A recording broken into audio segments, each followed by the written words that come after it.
Tonight, things start to get serious with the Colts. We're not going to just flip a switch on the 7th of September. Say, oh, we got all this fixed. Don't con yourself into that crap. Who's hot, who's not, heading into week 3 of the preseason. The Pacers start training camp in 5 weeks. How do they handle the absence of Paul George? Head coach Frank Vogel joins us in studio to explain. And round we go, racing with the Midwest theme from Milwaukee to Michigan. And for dessert, pie. Hello! Sunday Sports Extra starts now. From RTV6, this is Sports Extra. Hey, good evening. Welcome to Sunday Sports Extra. Huge show tonight, including a one-on-one interview with Andrew Locke as the Colts get back to the complex this week and continue to grind out here in this preseason. In fact, that's where we'll start tonight. We're just 3 weeks away from the season opener, and last night, through the first 3 quarters, it looked like the Colts were already ready for the opener. And then there's that thing that happened in the fourth quarter last night. Granted, it was the third and fourth stringers. A lot of these guys may not even make the 53-man roster, but the Colts led 26-0 when it all started to collapse. Curtis Painter, the touchdown pass. Spencer Atkins falls on the ball in the end zone for the touchdown. Another score for the Giants. Michael Cox, 2-yard TD run. It was all capped by the Ryan Nassif 4-yard pass to Corey Washington. The Colts allowed 27 unanswered. Here's Chuck Pagano in the locker room afterwards. We will never, okay, get used to that. Losing ball games. We take the field, okay, we take it for one reason. The only reason we prepare is to win football games. Winning is a habit just like anything else. Young guys, okay, whether you get time in practice, time out here, you guys understand that you're going to get playing time. You know that. This is your opportunity. You have to know what to do. And you have to be in a good enough shape to go out there and play and finish your game. We're not going to just flip a switch on the 7th of September. Say, oh, we got all this fixed. Don't con yourself into that crap. Some really, really great things, but not the finish. That's not us. That's not Colts football. Our fans, everybody deserves better than that. Message sent. Here's how the fourth quarter stacked up, and look at the lopsided nature. The first down, 18-4. And obviously the points outscored them 27-3 in the fourth. Plenty to chew on this week for the Colts. Defense, was a really bright spot, up until the end of the game there, and again, everybody's, held to the same standard. So they'll play better. Those guys will get in there, they'll learn from this, they'll watch the tape, and they'll play better. But we got to learn to finish. It's unacceptable. And that's what I told the guys. It doesn't matter who's out there, first team, second team, third team. It doesn't matter. We're held to a high standard, all of us. And so the expectations are high for everybody. Well, on the flip side, several bright spots, including Hakeem Nicks, the former Giant, certainly did not hold back against his old team. 5 catches, 53 yards. Would have had more if it wasn't for that unsportsmanlike call he got in the first quarter, a taunting call after that nice gainer. Were you looking for Hakeem? It's a couple of guys on the team asked you that too. And you were giving it to Hakeem, on purpose. Well, yeah, you give it to the open guy on purpose, hopefully. It's just the way the game played out. Good football team. We respect all. We fear none. But it's not about them. It's about us. And Hakeem knows. Right after it was over, he knew exactly, what the discussion was going to be, and he's better than that. He knows that, and next time he'll learn from that, and it won't happen again. All right, so upcoming schedule. We're back at the stadium Saturday. Colts playing the Saints. Expect to see the starters play into the third quarter that night, and the season opener against the Broncos. It'll be here before you know it, September 7th. All right, to racing. Down to the wire in IndyCar. Just 3 races remaining in the championship with any number of 6 drivers still in title contention this afternoon. 250 laps around the Milwaukee Mile. The points leader, Will Power, starting from pole. Lap 65, here comes Tony Kanaan in that red and white machine. TK, a strong car. Looks like he had the pass made on Power, but Will hangs in there through turn 4 and somehow stays in front of TK.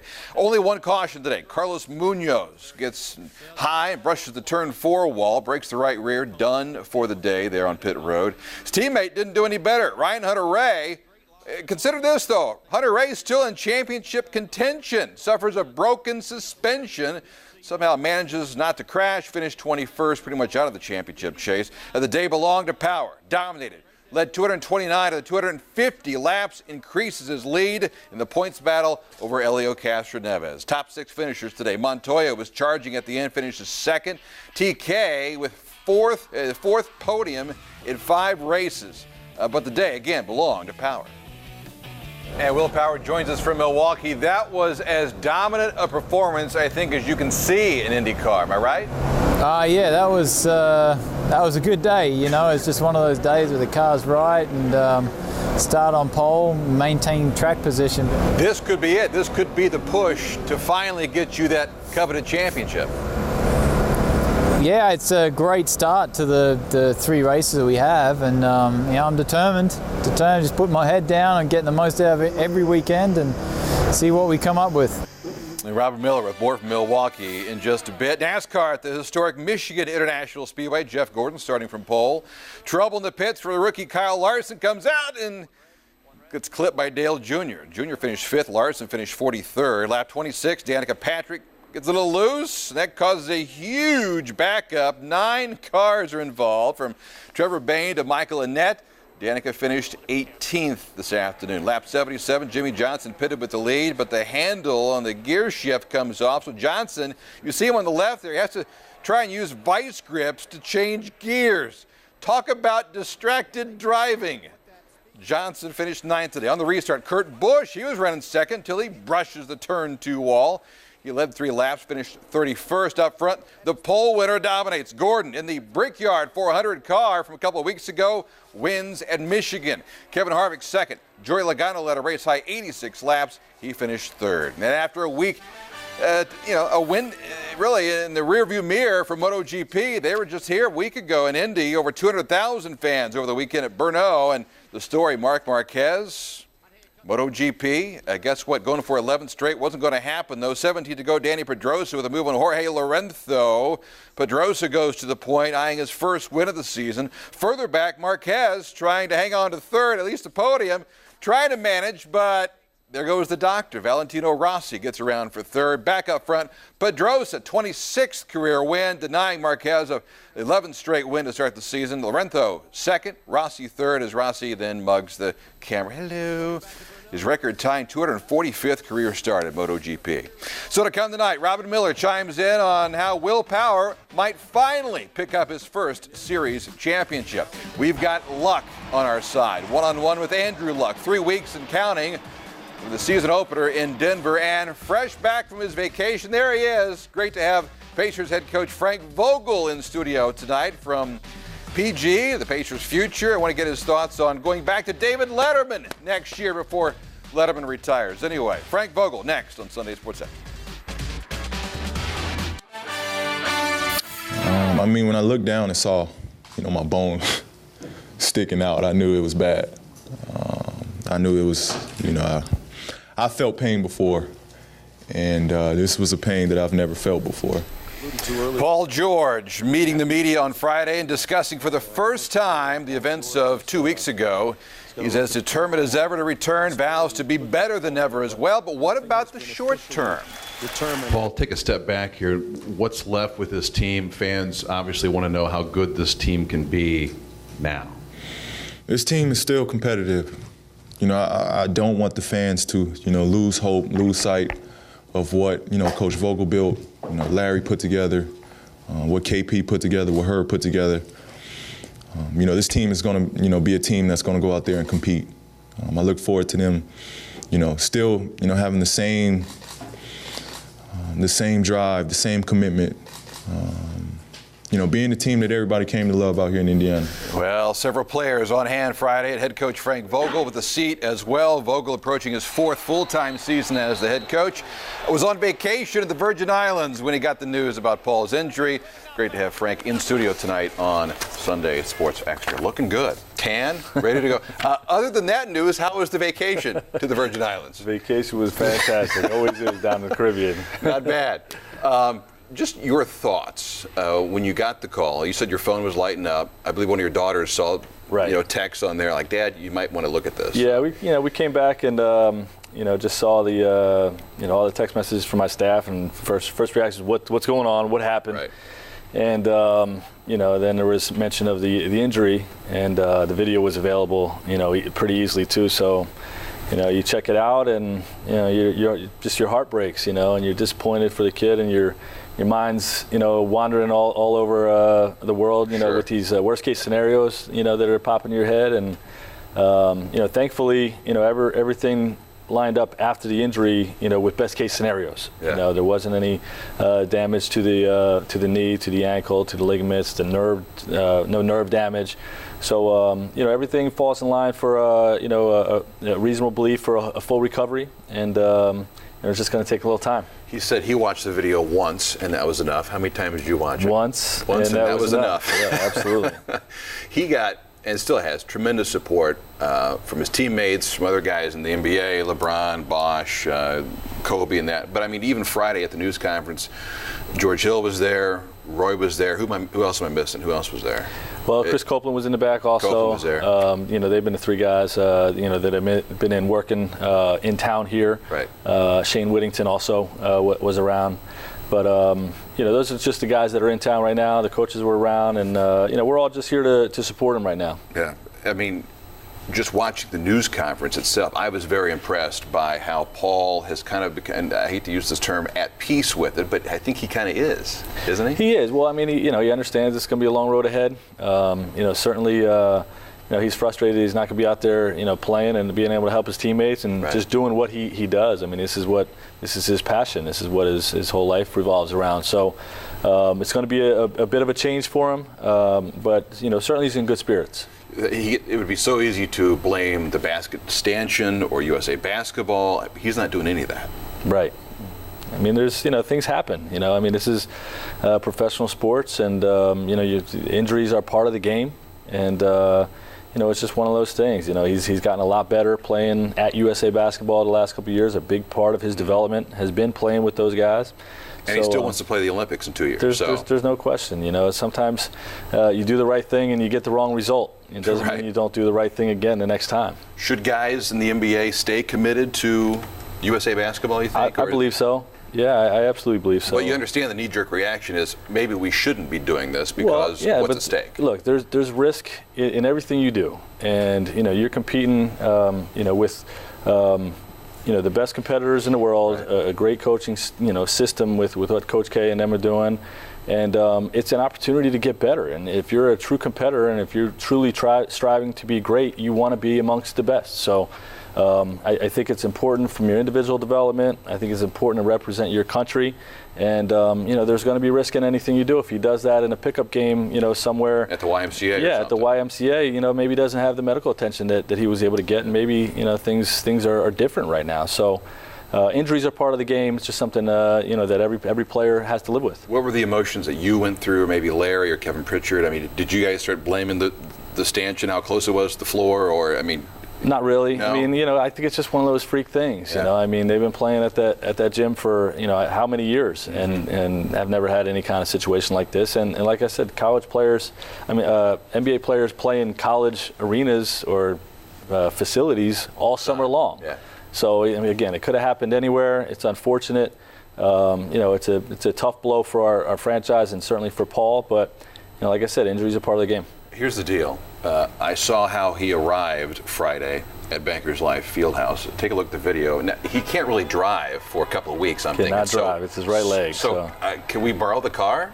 I've asked him for it. Yeah. I put in, I think I have a once a week situation where I can take it out into town. Wait a minute. Have some fun with Can you sublease it? Can you sublease it to me then at that point? Oh wait, that's just what his parents told me I could do that when he's not looking. Yeah, that's what I meant to say. You and I would look pretty good in that. I'm just saying. Well, anybody would look pretty good in that car. But anyway, where does the club go from here? I know that's probably the immediate talk right after this injury. We go to win games. We still have plenty of capable players on the roster. We got new players that we brought in, Rodney Stuckey, C.J. Miles at that position. Right. A young guy in Solomon Hill who I think would have had a great rookie season had he gotten an opportunity. We just had such great depth at that position last year that he didn't get an opportunity. So, we believe in what we represent. We have a winning culture, a great system, and we have all-star caliber players on our team. So, we feel like we can compete with the best, and that's going to be the plan. Sean Marion, we heard, has decided to go to the Cavs. Maybe you're not that surprised by that, or is that disappointing? No, I mean, he mentioned that, he wanted to go play for a contender. You could sort of sense that, his heart was trying to join LeBron and those guys. And, we had a conversation with him to see if he had interest here, but, he chose there. Lance Stevenson decided to play down in Charlotte instead of with the Pacers. Surprised by that decision at all? I was. Disappointed. I mean, I think there was some things, just involved with the negotiations, that it wasn't as simple as him just wanting to leave. It's just one of those things that, we wanted him back here very badly. He wanted to be back, but when you get into negotiations, sometimes things don't work out that way. Of the guys coming back now, I've heard great things about the work George Hill's put in the offseason. No question. We've seen some pictures of Roy Hibbert hanging out with Kareem Abdul-Jabbar, which ain't a bad thing, at least on the basketball floor anyway, which is a whole other story. But anyway, tell me about the offseason. I mean, Hill, I guess, is putting in a tremendous amount of work right now. We almost have to try to back him off a little bit. He's working that hard and, putting up over 1,000 shots a day. Right. Movement shots, too. I mean, hard cuts, off the move, full court sprints. It's something that, is as impressive of an off-season routine as I've seen since I've been a coach in this league. So, when a guy works that hard and has the ability like George does, you're going to see really good things happen. And, we're excited about that. Roy Hibbert's, like he always is a regular in the gym, did some great work with Kareem Abdul-Jabbar coming in to just give him, some different perspective on some things. And, I think those guys took a lot of heat last year, for not producing at a high enough level. Roy especially took a lot of heat. Right, but everybody forgets that Roy's primary responsibility is to protect the rim. Right. We're the best defensive team in the NBA. As you said before, yeah. And I think it's a lot of it is unfair. Certainly we want his rebounding up, but he didn't get a lot of offensive opportunities with Lance Stevenson and Paul George's emergence as stars. So he took some, I think, unfair criticism for that. And I think with those guys not in the Pacers uniform this year, I think that both George and Roy are going to have bounce back years. Tell me about your thoughts quickly on the new look East. We got LeBron playing in Cleveland, Pau Gasol's in Chicago now. Things have amped up a little bit here, haven't they? No question. And I think the big thing is Derrick Rose's return. Right. He obviously takes them from being a good team on paper to a great team on paper. And certainly they'll be one of the favorites to win the East. Obviously with LeBron and Cleveland will be one of the favorites. Yeah. And then I think you have a bunch of teams that could all wind up from 3 to 9 or so, and I think we're right in that mix. I think if everything goes well, we can compete with the best. We've got to have a great season. We've got to bring it every night, play harder than everybody else every night. But I see us doing that. Amazing how things can change within a span of a couple months. It sure is amazing. Wait, your job was on the line in April, I thought. What are you still doing here? Wait, I'm an NBA coach. My job's always on the line. What do you mean? Last thing. I thought about this coming in today. David Letterman is retiring next year. He is. Okay, so we've got only a finite amount of time for you to get back on the show to reprise your effort from 1986. And this is what, your 8th grade or so? Good-looking kid. Look at that kid, huh? Your somewhat famous, stupid human trick with the ball and the toothbrush. See, we should do this again. We should do this? Yes, you should go back on Letterman and do this. And Letterman's an Indiana guy, right? Look at this. Well, he's got last year of his career. He's had a long, successful career. I think he's probably got some A-listers ahead of me in line. I don't know. Well, see, if he's going to have the head coach of anybody in the NBA, it's got to be the head coach of the Indiana Pacers. Of course. I'm just thinking. So anyway, great to see you again. Enjoy the rest of the off season. You guys will be back at camp here in 2 months? Before you know it, yes. It's a matter of weeks at this point. End of September. Awesome to see you. Thanks for coming in. Thanks, Dave. Thanks for having me. Frank Vogel, head coach of the Indiana Pacers, back to go one-on-one with Andrew Luck. Talk Colts next here on Sunday Sports. More Colts tonight. A nice way to begin the game against the Giants. Andrew Luck to Griff Whalen, two Stanford boys making for some serious IQ there on the connection. Welcome back. Year 3 of the Andrew Luck experience. And by all means, if you liked years 1 and 2, you should love year 3. Had the chance to catch up with the Pro Bowler as camp shifts from Anderson to the Colts complex. Andrew Luck in our Sports Extra Spotlight. Getting back home, though, you sleep in your own bed. But there's a certain camaraderie or fraternity or something about training camp. No, there is, and it's a treat to come up to Anderson and Anderson University. They treat us with first class. It's quality place, and there's a bit of common suffering in the dorm rooms, and it's hot, or whatever. You're around each other all day. Some of the guys feel like they don't shower, for weeks on end. They don't change their clothes, but sorry, you're getting way too personal. I digress. But a bit of common suffering is good for everybody, I guess. How much are you looking for? I obviously got a couple games here before the regular season kicks in, but this thing builds, and everybody gets amped up for it, and that Denver game is going to be here before you know it. Yeah, I guess it will. I'm sure it will. One day at a time. I know. When we're sitting at the locker room up in Denver, I'm sure we'll say, "Where did all the time go?" Seriously.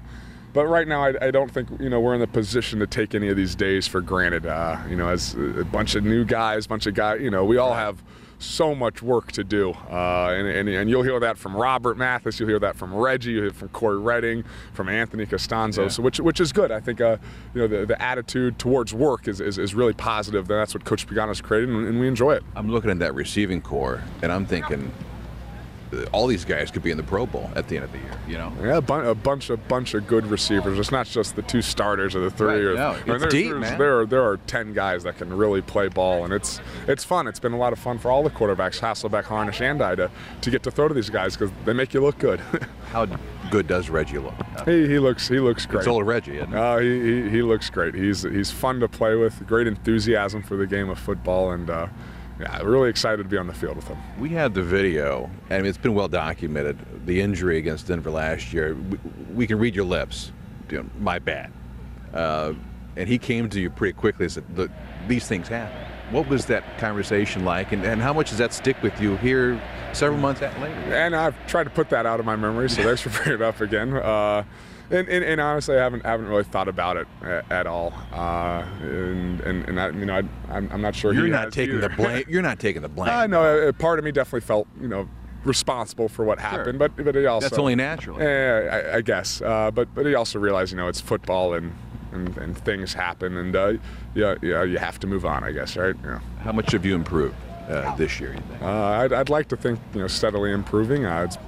I don't know if I'm well equipped to answer that. I know got a ways to go. But there's a comfort level, though. I mean, from year 1 to year 2, there's a huge comfort. From 2 to 3, how big is it? Yeah, no, I think equally as big, and just having the experience, you realize how important that is, and and to be in the same offense for 2 years now, without having to switch is very nice. All right, last thing, we're going full beard for the opener.